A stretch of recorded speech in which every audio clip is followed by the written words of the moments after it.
Sophia Abdinor oo weli ku dhex jirta ololaheeda doorashada deegaanka Masalani ayaa waxay ku gaartay goobo aad u fog oo gudaha baadiyaha ah si ay u soo ogaato xaaladda dhabta ah oo ay dadka ku nool yihiin. Goob walba oo ay tagtana si wanaagsan ayaa loo soo dhaweynayay iyadoo lagu soo dhaweynayay ciyaaraha hidaha iyo dhaqanka.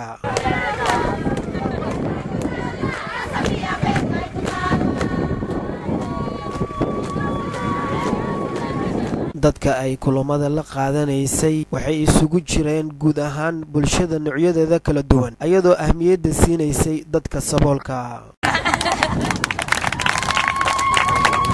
anaga walaalay ma tuurayno si anaga noo tuurayno ma tuurayno waxaan dhiirabnaa sidii araweelo waxaan ayagana xood oo ogolaanayna xaqood anagana xaqayna waxaan dhayna lam yaqas si bay gabdhaana xaqood u helaan Soomaa gabdhaana xaqood u helaan. kulamada ugu badan waxay la yeelatay haweenka iyadoo odayaasha aanan meesha ka saarin.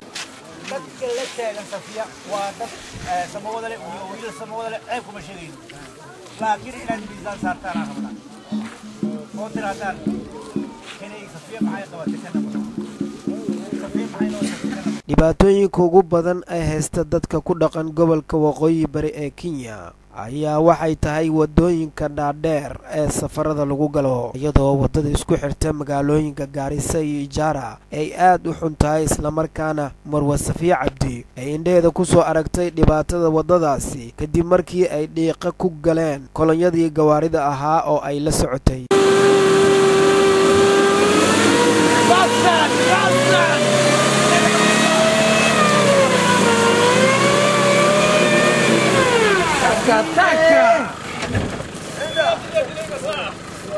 waxayna ballan qaaday wadada isku xirta Garissa iyo Ijara in ay wax ka qaban doonto haddii fursadan loo doorto. Maxamed Ciise, Hong Kong TV, Masalani.